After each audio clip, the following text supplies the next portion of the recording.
Hello, my name is Danielle Hindi, and I am the administrator for Friends of Sir Cullen.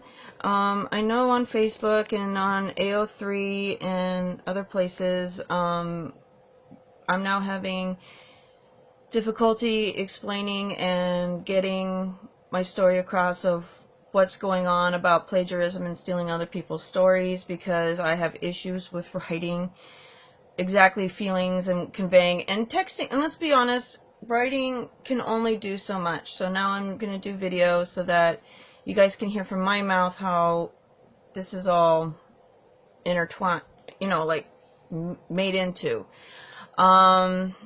this problem. I have what is called hydrocephalus, which is Latin for water on the brain, but it's not actually water, it's spinal fluid. And if you have too much spinal fluid in your brain, you die. And as such, I've had 14 brain surgeries for revisions or having new systems put in, and it's an all-around pain in the ass, and not everybody understands what that entails, what that means, and what happens with it. Because I had the brain hemorrhage, I have learning delays and memory issues, but it could have been much worse for me if things had gone south with it. When I had the brain hemorrhage, I lost my central vision and only had peripheral vision. They didn't think I was going to know my ABCs. They didn't think I was going to walk. They didn't think I was going to be able to function like a normal person. Now, but I guess if you look at it in the hindsight, the only thing that happened to me in the long run was having short-term memory loss and learning issues. And I have people, and I know people who are on this group that have hydrocephalus and can back up and validate every word I say about this medical issue. And that also, because hydrocephalus isn't something you can necessarily see, it's described as a hidden illness depending on the severity of how bad it is for you. Because some people can have a really bad time talking, walking, being able to function without having a caretaker. With me and my short-term memory loss and my learning delays, it's a pain in the butt. Especially when it comes to writing, when it comes to neurological function, and trying to convey in any creative form what I want to express on paper or video screen or however you want to break it down. When I first got on the AO3 last summer, I didn't know. I would read all these stories because there are thousands and thousands of stories with Dragon Age. We've all read them. We've all gotten into all kinds of interesting stories that either we've written or we've read. And then I learned, about bookmarking, and that I could come back to other stories and to read. Because with me and my disabilities, I have a hard time conveying descriptions or feelings or whatever it comes to with lovemaking scenes and other things. Because before, when I did it very, very cut and dry, and didn't put as much of emotion as I thought I could put in there. And along the way of bookmarking and whatever, I would read all these stories, and some of the story lines, phrases, words got stuck into eventually got stuck into my head, and I didn't need to like, what's the word of it? See what I mean? This is what I'm talking about. I couldn't,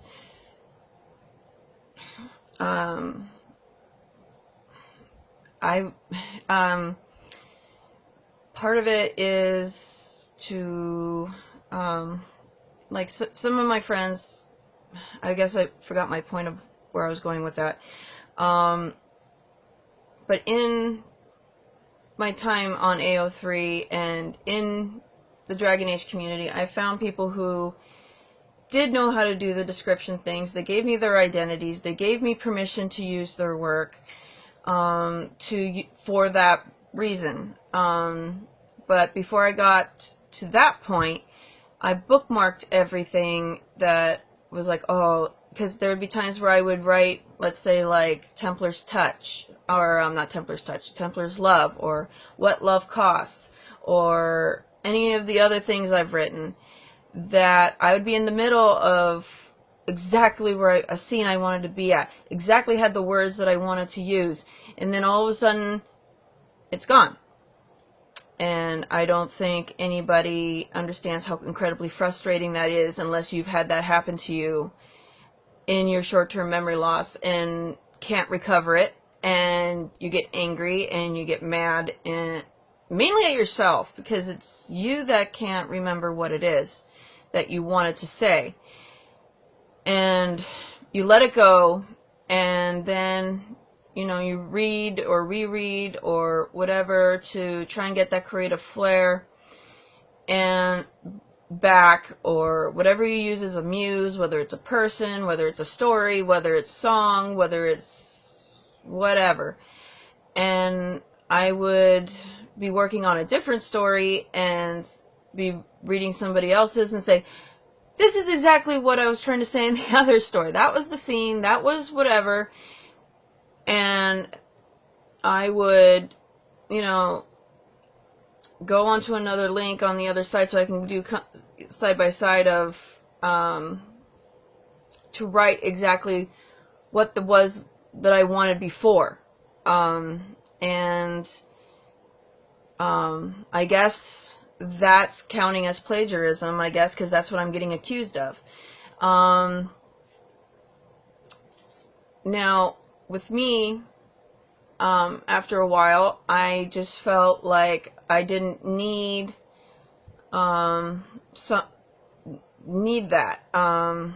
to use the bookmarks or anything before, and I could, and once short term, everything that I was trying to learn went from short term to long term, then I could then obviously I could start remembering and doing the things I needed to do to be able to write and have fun with my stories and make people enjoy them. But I guess because some of the stories that I wrote were really huge, like 30 chapters plus or so, that I would forget what content was in them, and when people read them, then they got very angry that I was plagiarizing, I was doing.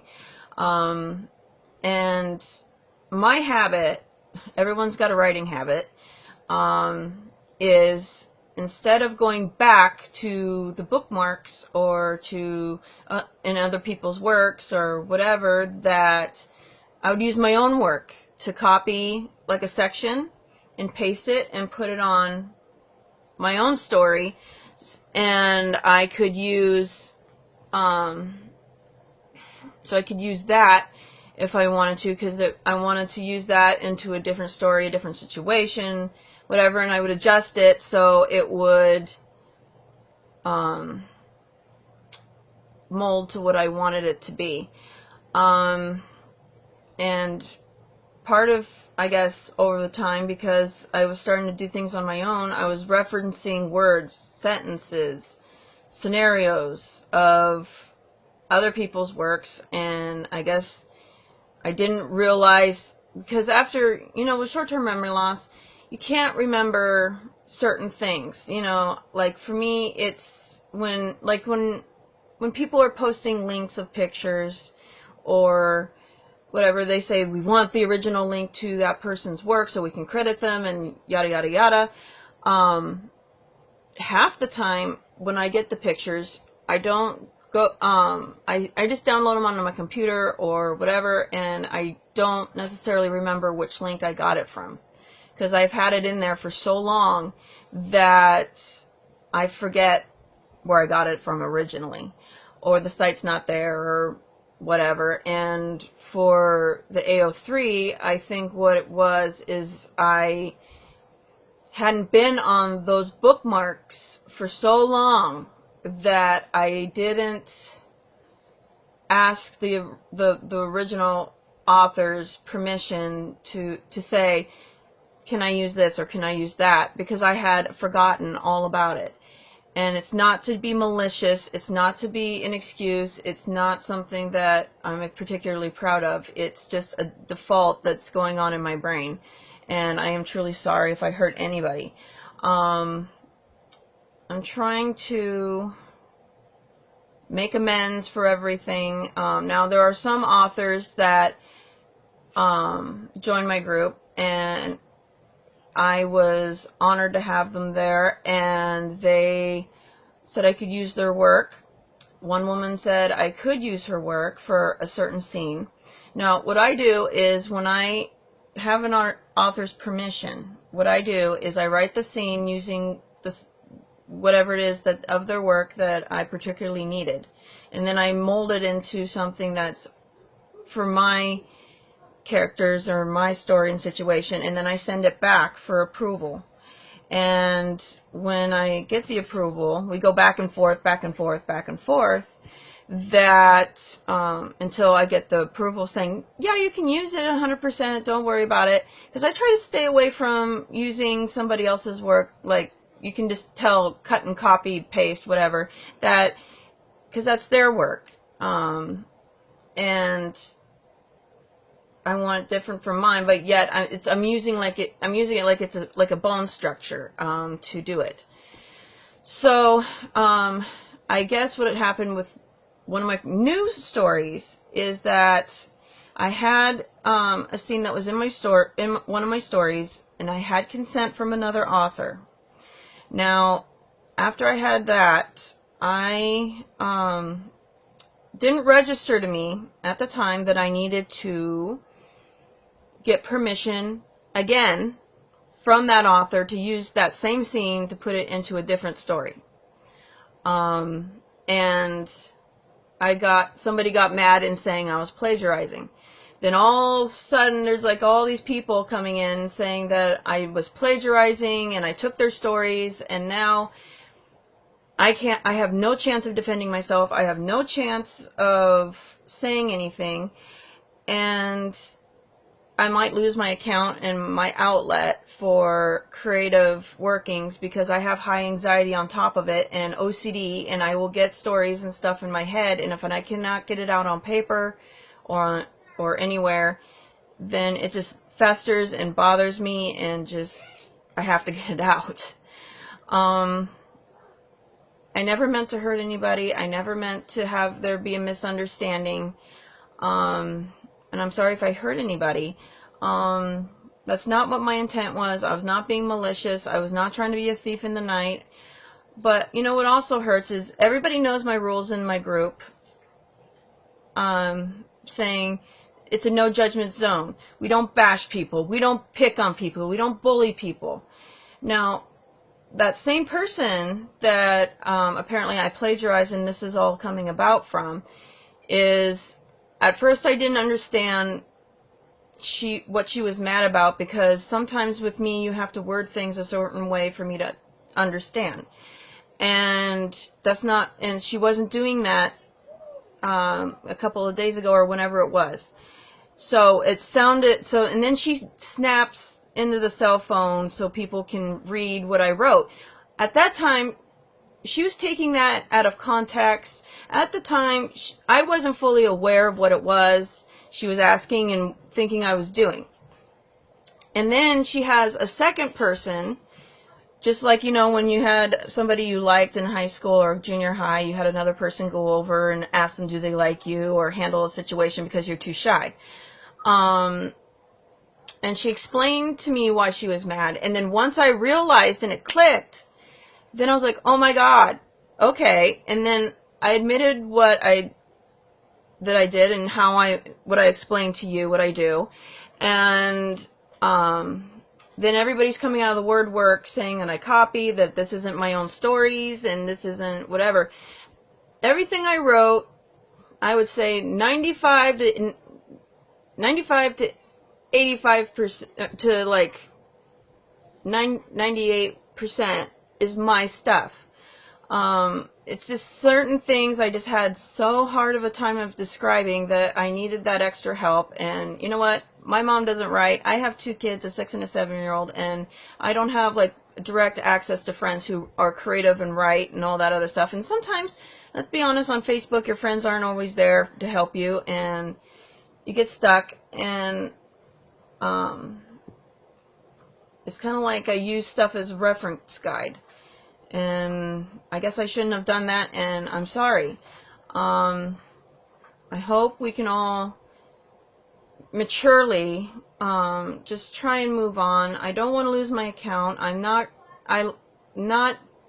bookmarking anything anymore to try and have as a reference or to help me anymore, because I've done it for so long now that things are molding into my brain by myself, that I can do this by myself. I can finally do it by myself. And these people who I bookmark have no idea that they help me, where I can actually start doing my own work by myself. So to me, they are kind of like unsung heroes. But I guess they don't see that way, and it's okay if they will never see it that way. Everybody gets pissy about certain things, but I've had artwork stolen, I mean outright stolen, and saying, oh, I drew this all by myself and it was really my work. Somebody else took it from me. So I know that pain, I know that hurt. But let's be honest, anything that these people are talking about are just small amounts compared to what I put originally in there. And it didn't take away from, I guess, their stories and what they were doing for me to try and mold it into my story to make it work for me. And if I lose my account over this because of what I'm saying now, then I lose my account over this. I will find ways of writing and sharing what I love to do. And I didn't mean to hurt anybody, and I hope people can understand. Thank you, and I hope we can all be mature adults and move on from this. I hope you have a wonderful day and a wonderful life, and I hope you have many love and blessings coming to you all. Thank you, and letting me share my story. Thank you. Bye.